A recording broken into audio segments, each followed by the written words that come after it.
The following is a presentation of the Belly Up Sports Media Network. Hey guys, it's Staniel Smooth from Time to BS. Now, don't lie.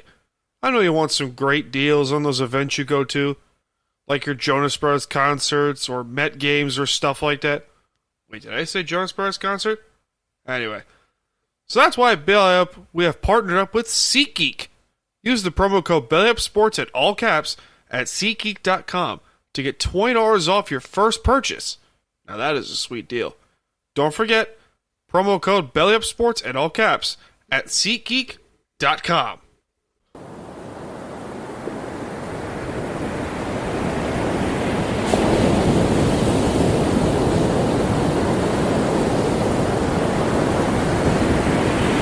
It's time to BS.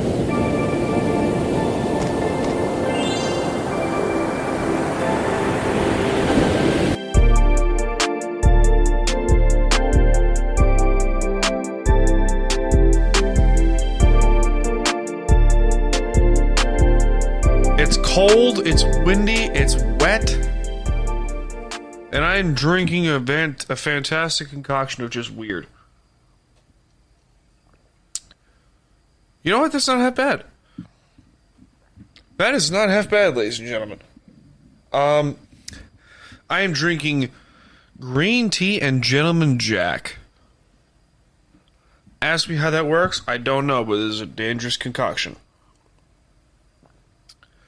Definitely would recommend.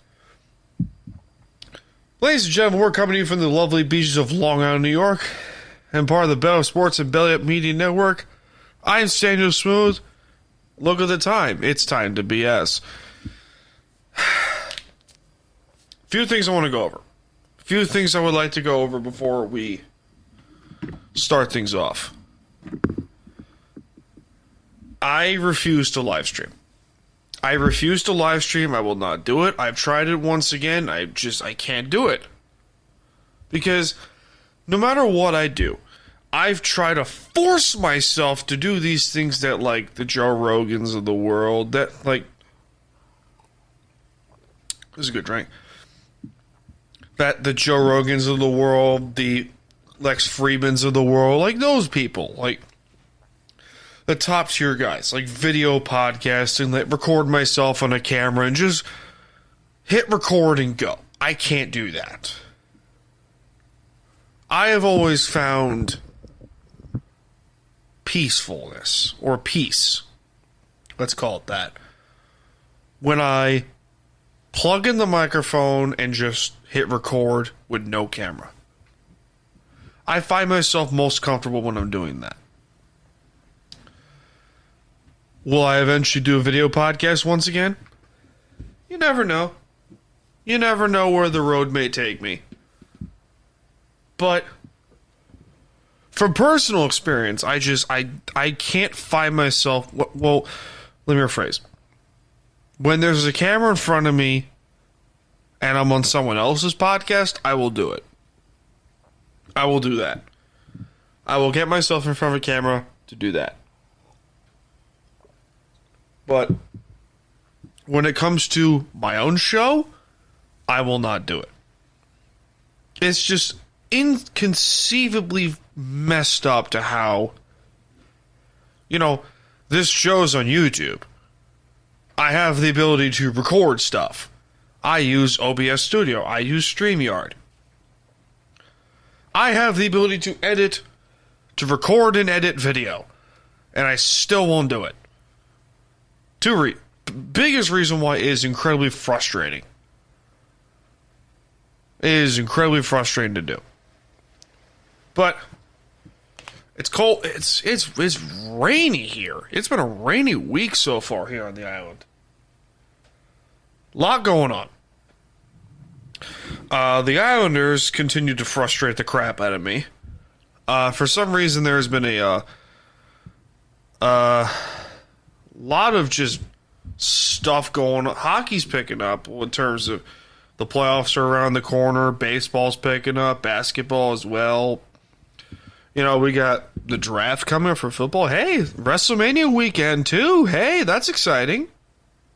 We like these things, you know. these things are exciting. And I see a lot of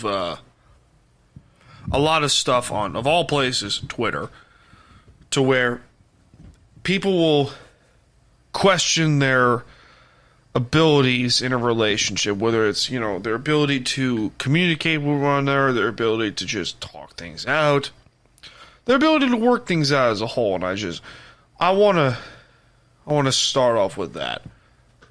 So I wanted to start things off with some talk about love and all of its beauty, but also its difficulties. Let's call it with that. I have found out from personal experience it is hard to unlearn past behaviors and reactions from past relationships, good or bad. It's even harder to change your viewpoint when you especially find someone indescribably amazing. I am proud to say from personal experience that from my bad relationships that I've had, I am proud to say that I have an amazing one in my life, and I appreciate her for so much. She genuinely makes me happy. She makes me fucking laugh. And I enjoy spending time with her. I really do. But it has been really hard to unlearn past habits and past reaction and reactions that I'm used to having because of the fact that I've been in shitty situations.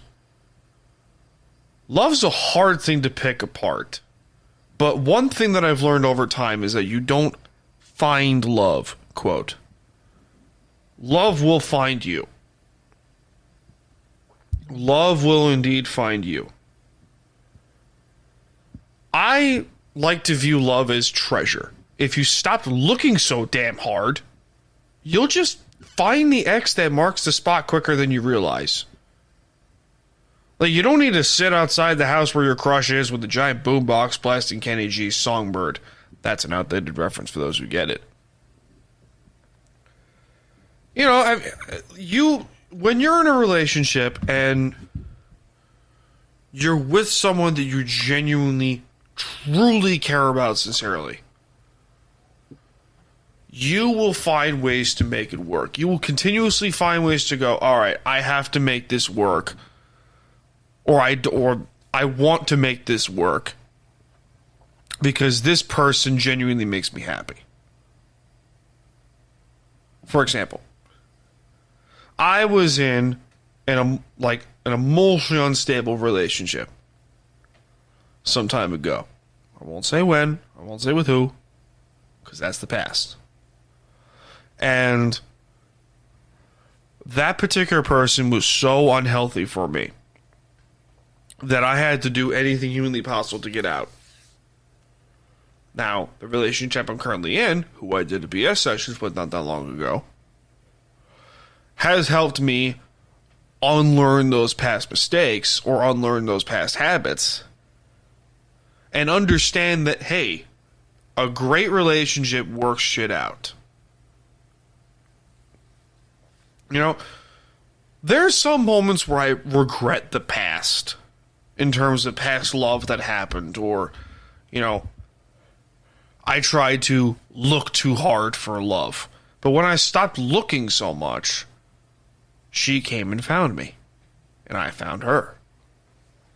I think one thing I wanted to point out is, don't regret the past love that happened, or don't become desperate for the love that could be. Just strap yourself in and enjoy the ride. Just enjoy the ride. You're sailing on a boat. You're sailing on a sailboat down a river, and you're just enjoying the ride. Don't try to force yourself down the river, or don't try to sail upstream or up current. Sail with the current. Enjoy that ride. And that is quite honestly the best advice I can give. Don't look so hard. Strap yourself in and enjoy the ride. As the Islanders are playing tonight in Columbus, I can't help but think of a delightful question. The New York Islanders are in a bit of a turnstile, and I think that's putting it kindly. By the way, iced tea and peanut butter whiskey. Highly recommend. Holy crap, that's good. Prior to tonight, the Islanders have lost 10 of their last 14 games. They were at one point in second in the Metropolitan Division. And for the last couple of years or so, the fans have begun to turn on the team. Specifically to one man. Uncle Lou Lamoriello. There is an overwhelming debate about this man. One, he's 80 years old, Hockey Hall of Famer. We get it. We understand. There is a lot of frustration around him, and I get it because of the contracts that he has signed. Shout out Scott Mayfield. But aside from that, he hasn't signed a lot of bad contracts. He signed mostly good ones. Mostly. Keyword is mostly. Brock Nelson, I think we can argue, is a good contract. Bo Horvat, he's also made some great trades. John Gabriel Peugeot, Kyle Palmieri, Travis Zajac when he was here, Andy Green. Fucking Bo Horvat's probably the perfect example. There are some fans, and I will not name names, but there are some fans who would rather have Anthony Beauvillier, who's currently on waivers, I believe, twice now. They'd rather have him over Bo Horvat, who, by the way, has 32 goals in the year. Just throwing it out there. They had a good freaking year. They had a good year. Who, by the way, Matt Barzal, speaking of good contracts, is better on the wing than we can probably make an argument on that. But, Anders Lee, debatable in that contract. Noah Dobson's going to get a good deal, probably. Adam Pelech, Ryan Pulock, Ilya Sorokin. Without Lou Lamoriello, I don't think Ilya Sorokin gets here. Let's focus on the good right here. Lou Lamoriello, since being hired in 2018, has brought respect and credibility back to the Islanders for the first time in, 40 years? Roughly? It's not like they're a bad team. They're not. They're infuriating as shit. They're like that psycho girlfriend of yours who gives great blowjobs, but you want her to shut the fuck up. That's the Islanders. At the same point, there is an argument on the bad side of Lou. Oh, the team sucks. They should part ways with Lou. There's some people who wanted Garth Snow to stay with the Islanders over Lou Lamoriello. And for that, your fan card must be revoked.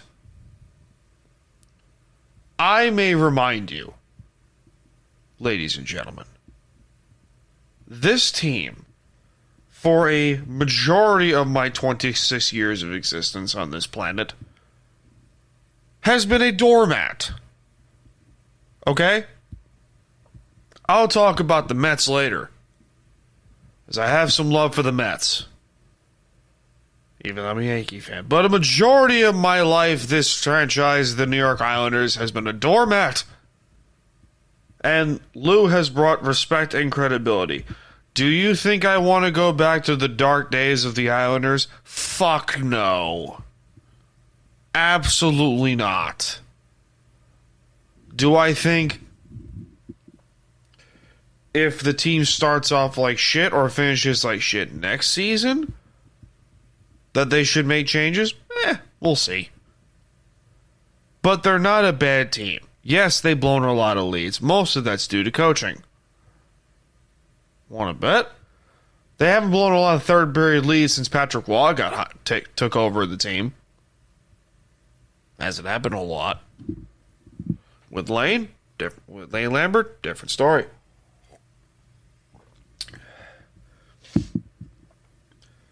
I want to be clear, I am not against a Lou Lamoriello departure. Dude's 80 years old. He's 80.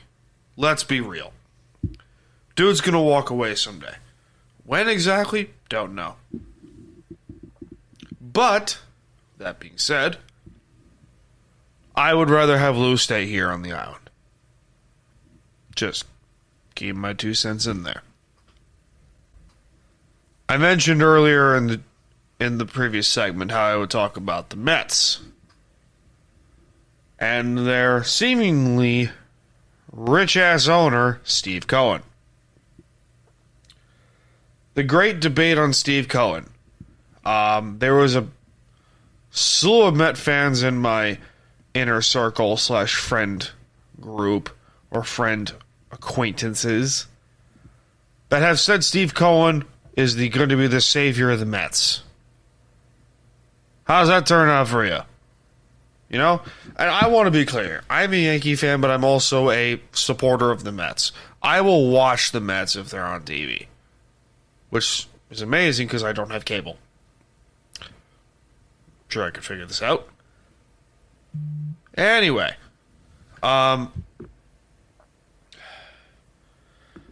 Steve Cohen has promised that he wants to bring winning baseball to Queens. The Mets, as of right now, Thursday, April 4th, the New York Mets are at an astounding, to start the year, 1-5, with their one win coming earlier today. Now, I get it's 6 games into the season, but Christ, dog. I understand where Met fans are coming from here. When they say, the frustration never ends. Frank the Tank, who is one of Barstool Sports' great personalities, has said, things were better under the Wilpon family. And I'm like, you are out of your mind, man. Have some patience. I think we can all agree here. Us New Yorkers are impatient when it comes to our teams. We may be a little bit too overly obsessed with them, too. If you catch my drift. Like, I get it. I absolutely get it. But, Christ, dog. Y'all need to calm your titties. He owns the team. Steve Cohen owns the Mets. Can't do shit about it. As much as you want to, you can't. As much as I would like to have... I personally would have loved Theo Epstein to be the Mets GM. I would have loved that. But obviously, I'm not the one running the team. Cohen knows something that we don't, and he owns the team for a reason, because he's the billionaire. You know, of the fucking Mets. I feel bad for Met fans, but at the same point, you guys are impatient. I get it. I completely get it. From multiple sides. Happy baseball, ladies and gentlemen. This next topic might be a bit considered controversial depending on who the hell you ask. Detective Jonathan Diller of the NYPD was unfortunately gunned down last week over in the Rockaways of Queens, New York. Since then, Donald Trump, former President Donald Trump and his foundation have paid off Officer Diller's mortgage. Barstool Sports has donated $1.5 million to the Diller family. Project Thank You Cop, shout out, has donated hundreds of thousands of dollars worth of donations from others. to the Diller family. And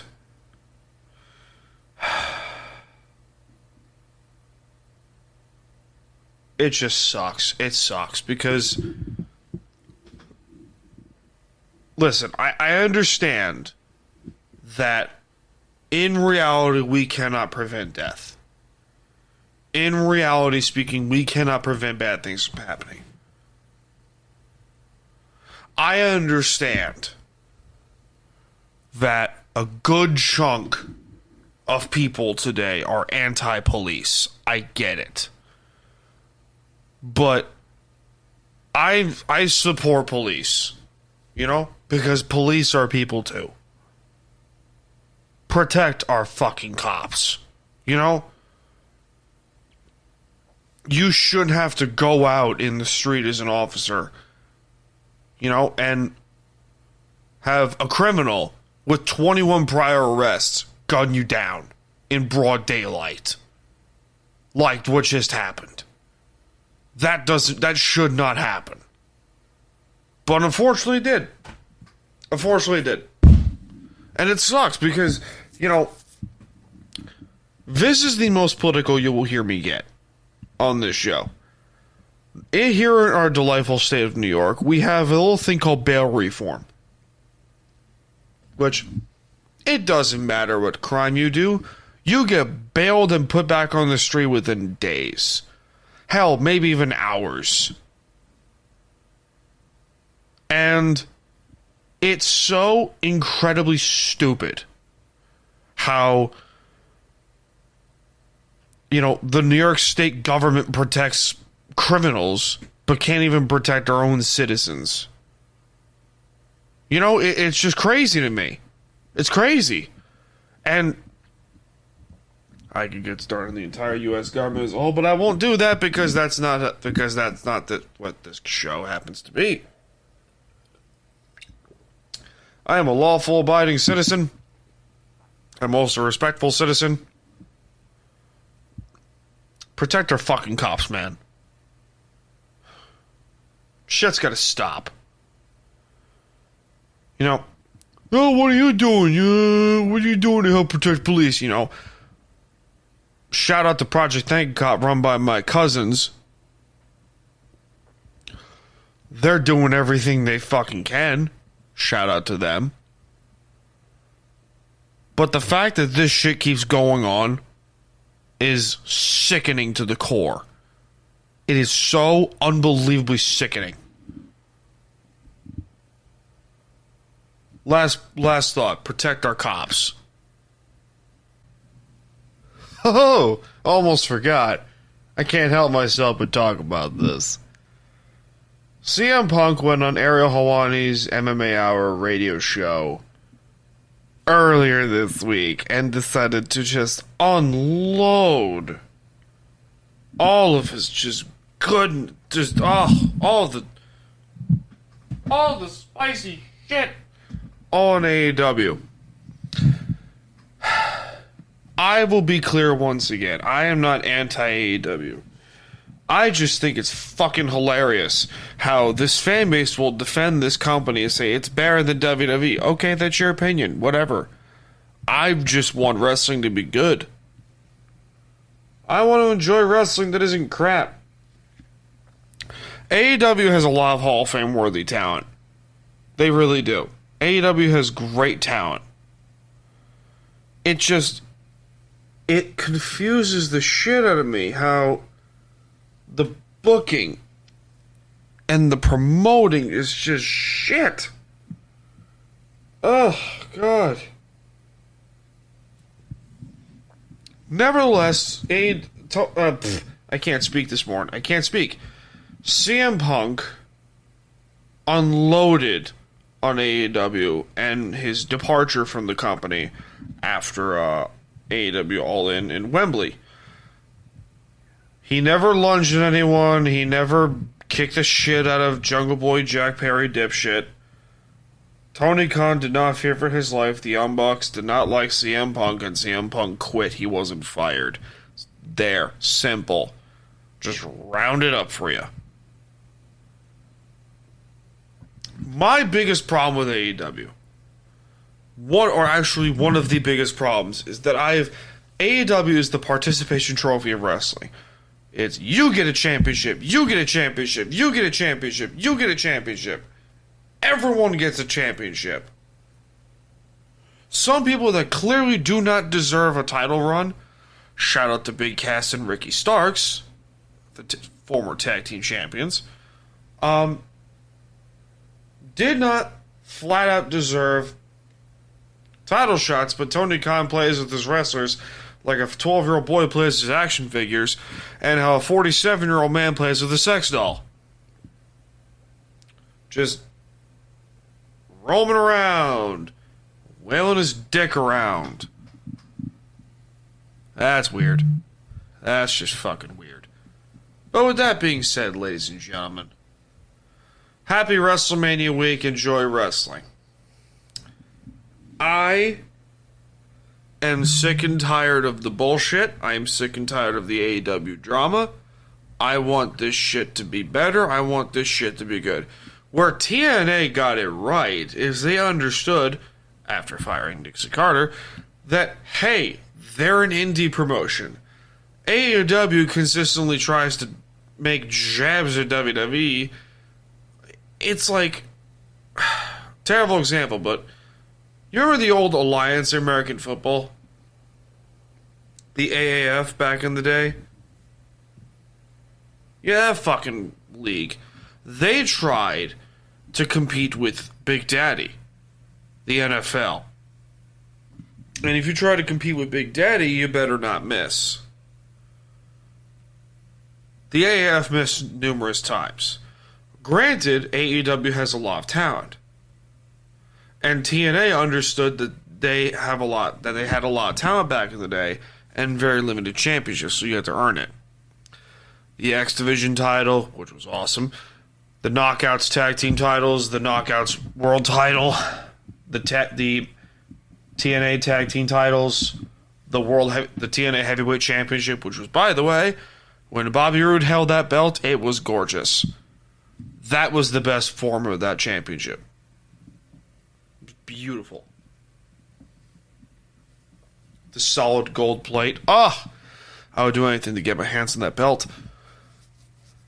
AEW has the TBS Championship, the TNT Championship, the AEW World Title, the Women's World Title, the Tag Team Championships, the International Championship, the Continental Title, the Ring of Honor World Title, the entire championship library of Ring of Honor, plus New Japan. Plus, they had TNA in there somewhere. They had 3 promotions mushed into one like some sausage-filled sandwich. So bad. And they won't learn. They won't learn. And they continue to not learn from their mistakes and their bullshit and their stupidity. But who am I to judge? I'm just a dude behind a microphone who's just talking some shit. That being said, happy WrestleMania weekend, ladies and gentlemen. Happy WrestleMania week, ladies and gentlemen. Let's preview the big weekend-filled extravaganza of nonsense and wrestling and stuffs. Hey, Nick's won. Awesome. Big matches, big title matches, big non-title matches. Jey Uso and Jimmy Uso will duke it out. LA Knight and AJ Styles will duke it out. Jade Cargill makes her in-ring debut outside the Royal Rumble, and that's exciting. Seth Rollins and Drew McIntyre for the World Heavyweight Championship. Io Sky and Bayley for the WWE Women's title, which is the Raw Women's Championship, technically. Becky Lynch and Rhea Ripley for the Women's World Championship. Roman Reigns and The Rock versus Seth Rollins and Cody Rhodes in a tag match to main event night 1. If Cody and Seth lose, then it's Bloodline Rules, which is essentially an Extreme Rules match. Let's just throw it out there. And Cody and Roman for the Undisputed Championship. Fuck yeah. Where's that button? Is this the right button? Yeah, I got it right. I got this shit right. I'm pumped. I think, okay, first of all, if we're to put my booker hat on and my promoter hat on, with my knowledge of the wrestling business, I think Drew wins the title, Io retains, or Bayley wins the title, Rhea retains, Roman and Rock win, Cody beats Roman for the title. That's what I think. That's what I truthfully think. Give Drew his big time moment, please, for the love of God. Also, LA Knight wins against AJ Styles. Jey Uso wins because, of course, Jade goes over somehow, so she and her team win. Yay! I'm pumped. I really am pumped. How are you guys feeling for Mania? That was quick. That was a quick little preview, like 2.5 minutes worth of it. But on to WrestleMania. We'll close up shop for the day with this. I understand that we have some really bad memories, which is called trauma today. We tend to hold on to those bad memories for reasons I don't understand why. What benefit does it bring to you to hold on to those memories? I believe going through hard times forges your mettle to be a better person in the long run. Because we all move on and we all grow up. There's nothing wrong with that. I believe it's hard to look forward or move forward without letting things go of what was or what could have been. We can't really stay in the past. We need to let those memories flow down the rivers, someone once told me. Stop trying to swim up current, just let the current carry you down the river. And that current will show you the way. But use those bad memories as teaching moments to improve yourself. You can only get better. There's no such thing as perfect. God himself ain't perfect. Why? He made your ass. Simple as that. With that being said, ladies and gentlemen, my name is Staniel Smooth. I'm coming to you from the beaches of lovely Long Island, New York. Thank you for tuning in to episode 214 of Time to BS, brought to you by our friends at Belly Up Sports and Belly Up Media. It's going to be a good weekend, ladies and gentlemen. Just you wait and see. With that being said, have yourself a good weekend. Have yourself a glorious night. And I will see you all in this life, and most certainly the next one. Cheers, guys.